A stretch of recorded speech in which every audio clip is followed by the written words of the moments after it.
Hello students, in this video I will discuss with you the last part of in vitro fertilization, which is embryo transfer. So after the oocyte retrieval and the sperm retrieval, fertilization is done, and after the fertilization the embryos are cultured and then their growth and maturation stages they are observed keenly under the microscope by the embryologists.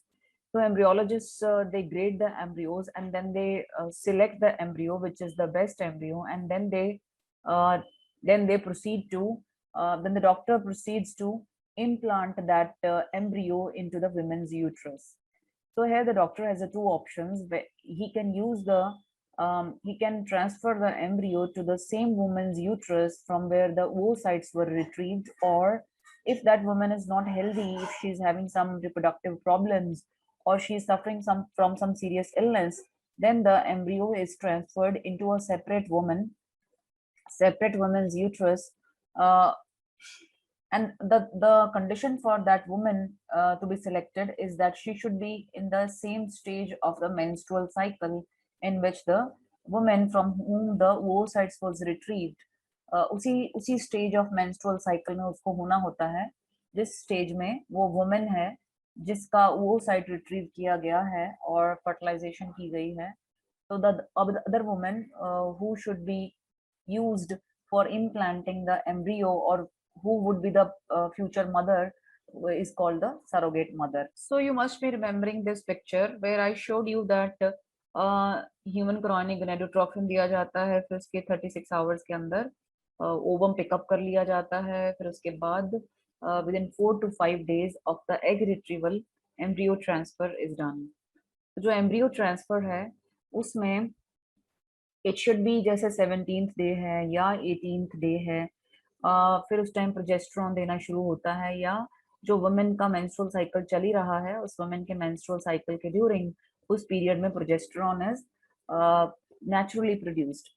तो ये इस time जो embryo transfer है वो इस stage में किया जाता है, उसी मेंस्ट्रुअल साइकिल में, जिस मेंस्ट्रुअल साइकिल में ये सारा प्रोसीजर किया गया था, उसी मेंस्ट्रुअल साइकिल के लास्ट स्टेप में हम एम्ब्रियो ट्रांसफर परफॉर्म करते हैं. जैसे मैंने कहा, it should be either in the same women's uterus, और if it is in the other women's uterus तो वो वुमेन का साइकिल, मेंस्ट्रुअल साइकिल, इसी के साथ ओवरलैप होना चाहिए, यानी वो women should also be in the 17th और 18th day of her menstrual cycle. तो ही ये पॉसिबल है implantation into the other woman's uterus. Now coming back to our topic of discussion, तो जैसे कि you are seeing in this slide, ये last step है in vitro fertilization procedure का, and embryo transfer में क्या किया जाता है. So first of all, a speculum is inserted into the woman's vagina. Speculum एक ऐसा instrument होता है which is inserted in order to keep the vaginal walls open. तो जो vagina की opening है इसको ओपन रखने के लिए, इसकी वॉल्स को स्ट्रेच रखने के लिए, जितनी देर तक एम्ब्रियो ट्रांसफर का प्रोसीजर नहीं हो जाता उतनी देर तक ये स्पेकुलम इंसर्टेड रखना पड़ता है to keep the vaginal walls open. Then the doctor using the ultrasound probe, ultrasound की गाइडेंस की हेल्प से एक कैथीटर को इस स्पेकुलम के थ्रू, सर्विक्स के थ्रू पास किया जाता है एंड इनटू द यूट्रस. तो वो जो यूट्रस में जाना है वो यूट्रस की मिडल तक, यानी यूट्रिन कैविटी के तकरीबन मिडल तक उसको एम्ब्रियो को लेके जाया जाता है और उसको इम्प्लांट किया जाता है. एम्ब्रियो को मिडल तक, यूट्रस के मिडल तक लेके जाते हैं with the help of this ultrasounded guided probe, और उसके थ्रू कैथीटर के थ्रू ये पास, कैथीटर एक ट्यूब होती है जिसके थ्रू ये एम्ब्रियोज को पास किया जाता है in the middle of the uterus cavity. तो जो यूट्रस कैविटी है उसको आपको पता है उसकी एंडोमेट्रियल लाइनिंग है, प्रोजेस्टेरॉन इज बीइंग सिक्रीटेड, तो एंडोमेट्रियल लाइनिंग थिक हो चुकी है और एम्ब्रियो ट्रांसफर हो गया है, और एम्ब्रियो जो है अब it can get implanted into the endometrium, into the uterus lining.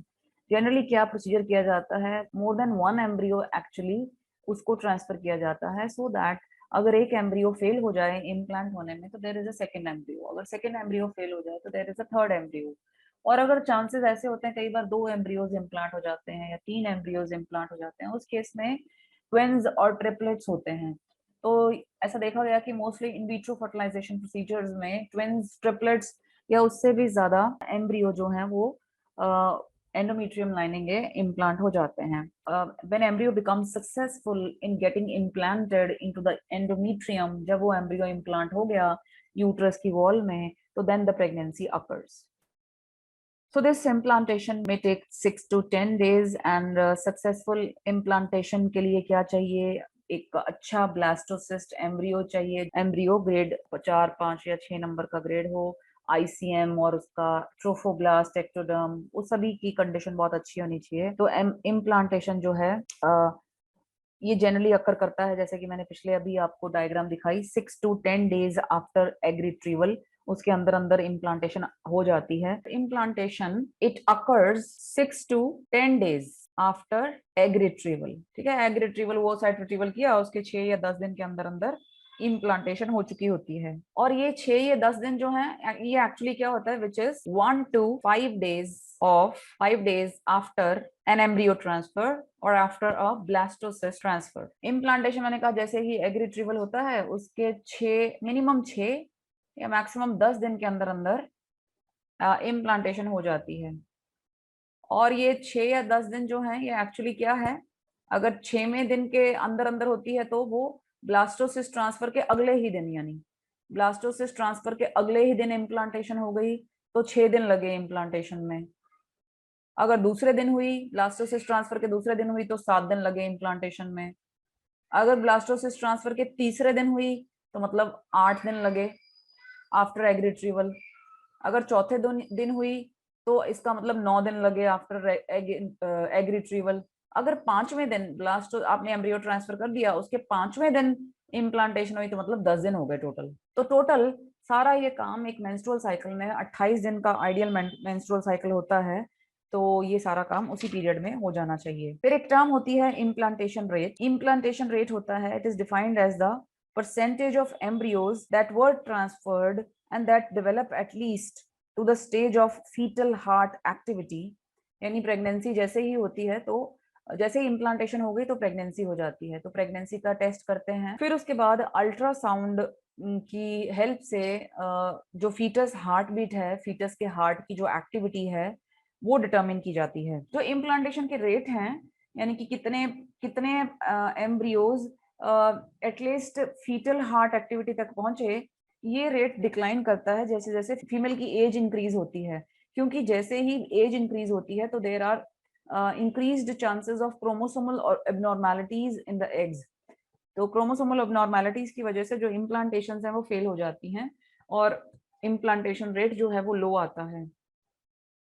Now I will discuss with you the details about the blastocyst implantation. तो ब्लास्टोसिस्ट इम्प्लांटेशन जो है, ट्रोफो एक्टोडर्म जो सेल्स हैं, जो मैंने कहा था प्लेसेंटा होता है, उसी से प्लेसेंटा डेवलप होगा, जो इनर सेल मास है उससे फीटस डेवलप होता है। जो ट्रोफो एक्टोडर्मल सेल्स हैं उनके पास एबिलिटी होती है, they have the ability, rather ये they develop the ability to attach to the endometrial lining of the uterus. Is at the same time this endometrial lining also develops the ability to allow the invasion of the trophoectoderm cells from the blastocyst। ये दोनों यानी कि mutually ready हो जाते हैं।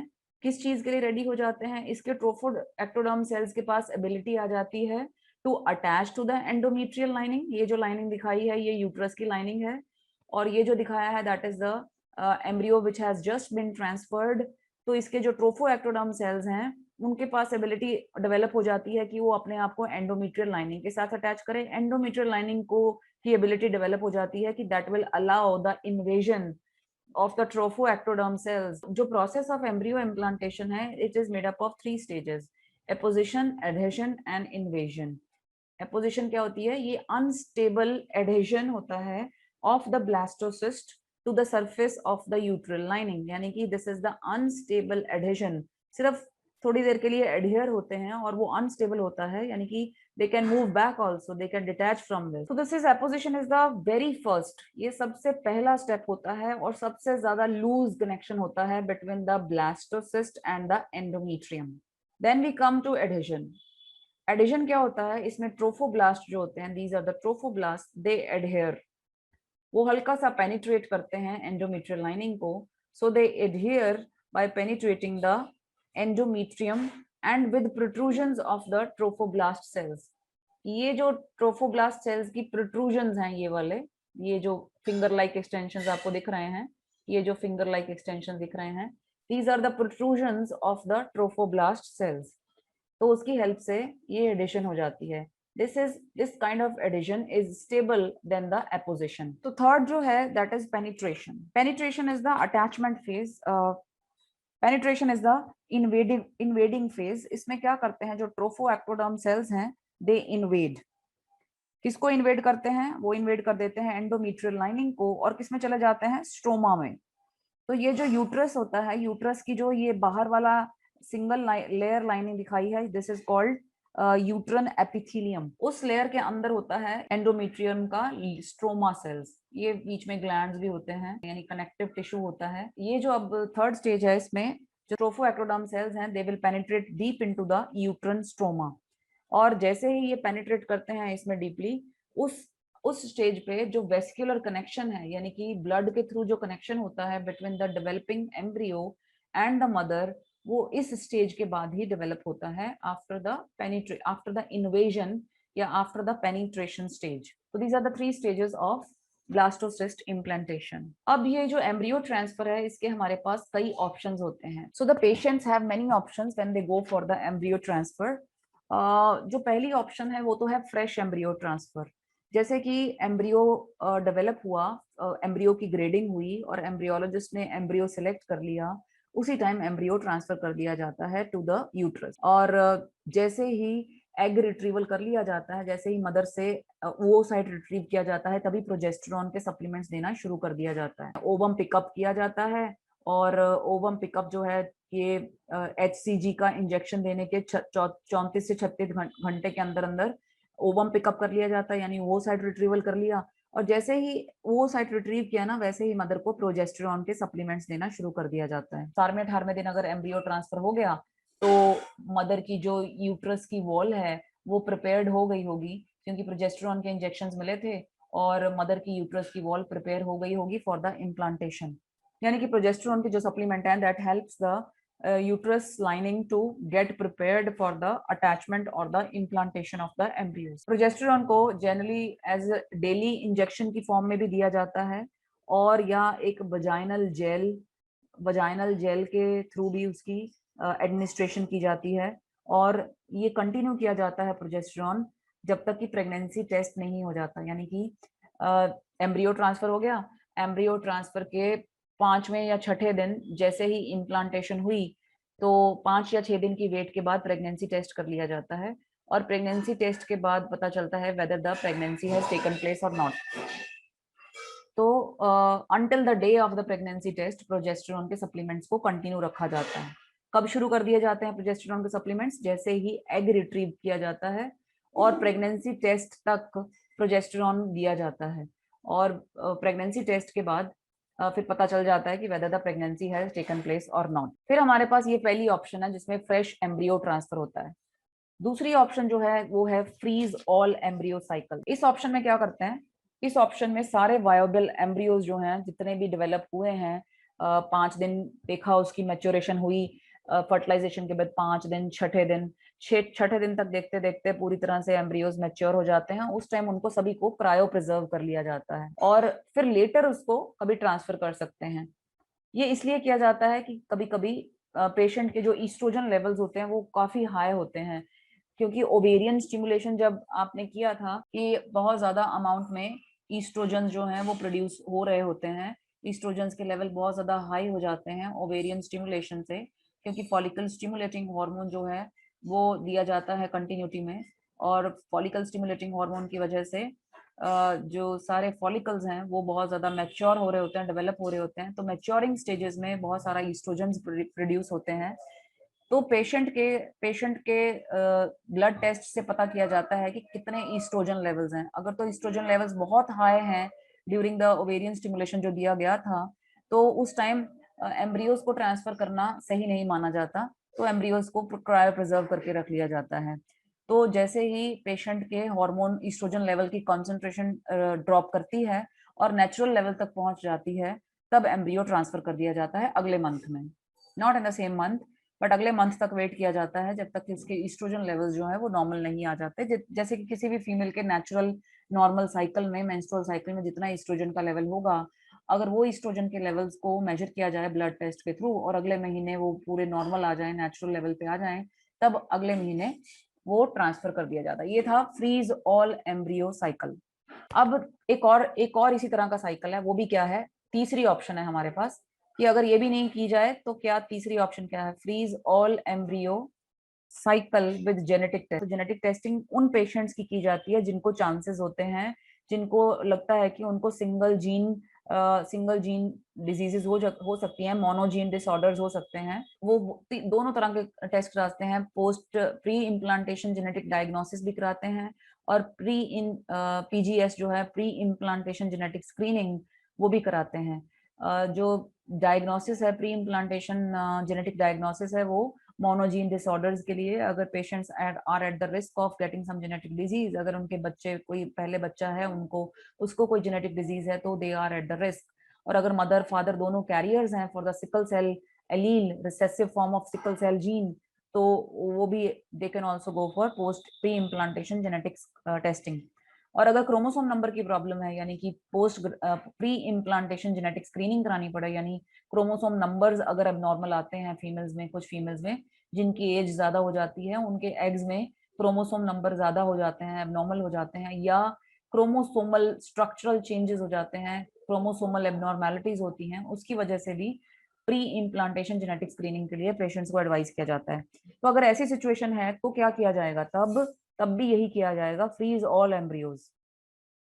Patient के सारे embryos को फ्रीज कर लेते हैं और फिर उसके बाद उन एम्ब्रियोज की बायोप्सी कर ली जाती है। उन एम्ब्रियोज के जो ट्रोफो एक्टोडर्म के सेल्स होते हैं, उसमें से 8 या 10 सेल्स या 6 से 8 सेल्स जो हैं वो निकाल लिए जाते हैं एम्ब्रियो में से without disturbing the other sales. और वो 6 से 8 सेल्स को जो लेबोरेटरी में उसकी टेस्टिंग की जाती है, उसके क्रोमोसोम नंबर, कैरियोटाइपिंग की जाती है, जिससे number of chromosome, morphology of chromosome, quinacrine use करके कैरियोटाइपिंग की जाती है और सारे क्रोमोसोम्स की morphologies, number of chromosome, size, shape, सारा कुछ उससे कैरियोटाइप से पता चल जाता है।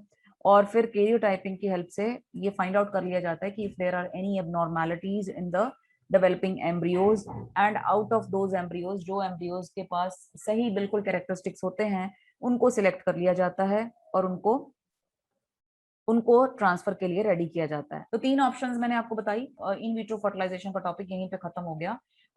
ये जो स्टेप है, एम्ब्रियो ट्रांसफर का स्टेप, खत्म तब होता है जब ये पता चलता है कि it it ends with the pregnancy test. If the pregnancy test is positive, that means the whole in vitro fertilization procedure was successful. And if there is no pregnancy, that means whole in vitro fertilization procedure has become unsuccessful. अब जो next मुझे additional in vitro fertilization का आपको procedure कराना है, उसे हम कहते हैं लेजर असिस्टेड हैचिंग। तो आपको पता है कि एक एम्ब्रियो को अपने जोना पेल्यूसिडा में से हैच करना बहुत जरूरी होता है अगर उसको अपने आप को इम्प्लांट करना है यूट्रस की वॉल में। तो ये होती है जोना पेल्यूसिडा, ये हमने पहले भी किया हुआ है। एग की आउटर कवरिंग होती है जोना पेल्यूसिडा और उसमें से एम्ब्रियो को बाहर आना होता है। आपको हैचिंग ब्लास्टोसिस्ट कराया था, मैंने कहा था फुली हैच्ड ब्लास्टोसिस्ट जो होता है that is the best embryo जो कि इस ट्रांसफर के लिए चुना जाना चाहिए। पर कई बार ऐसा होता है कि एम्ब्रियो जो है हैच नहीं कर पाता, जोना पेलिसिडा बहुत ज्यादा थिक होती है इन सम केसेस। तो उस केस में हैचिंग को असिस्ट करना पड़ता है with the help of laser. तो जो लेजर है, उस लेजर बीम की हेल्प से एक स्मॉल छोटा सा होल जो है वो जोना पेलिसिडा में बना दिया जाता है। अब क्योंकि होल हो गया है तो उसमें से एम्ब्रियो का बाहर निकलना, उसकी हैचिंग होना इजी हो जाएगा।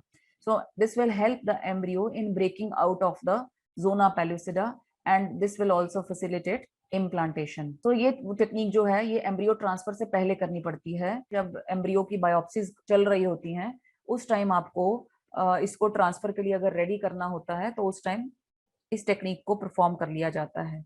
असिस्टेड हैचिंग की जरूरत कब उन पेशेंट्स में पड़ती है जो वुमेन 37 ईयर्स ऑफ एज के बियॉन्ड हैं, क्योंकि ऐसी वुमेन में ओवेरियन रिजर्व डिमिनिश हो जाता है। तो जो वुमेन के ओवेरियन रिजर्व्स लो होते हैं, जो ओवेरियन रिजर्व टेस्टिंग से पता चलता है, anti Mullerian hormone, follicle stimulating hormone, enteral follicle count, तो उन केसेस में ये वाली असिस्टेड हैचिंग जो है ये कराई जाती है। पेशेंट्स जो होती हैं, कई बार कई वुमेन पेशेंट्स जो हैं, उनको जितना मर्जी गोनाडोट्रोफिन ज्यादा अमाउंट्स में दे दिया जाए, चाहे फॉलिकल स्टिमुलेटिंग हार्मोन बहुत ज्यादा अमाउंट में दे दिया जाए, पर वो कई बार रिस्पॉन्ड नहीं करते हैं उन गोनाडोट्रोफिन्स को। और कई बार वुमेन के पास कई ऐसे केसेस होते हैं जिनके इम्प्लांटेशंस कई बार फेल हो चुके हैं। ऐसी वुमेन जो हैं उनको ये वाली लेजर असिस्टेड हैचिंग से काफी फायदा हो सकता है। ये जो असिस्टेड हैचिंग है ये इन विट्रो फर्टिलाइजेशन प्रोसीजर की सक्सेस को बहुत ज्यादा बढ़ा देती है, और इवन फ्रेश एम्ब्रियो ट्रांसफर या फ्रोजन एम्ब्रियो ट्रांसफर दोनों में। So this topic is finished in vitro fertilisation.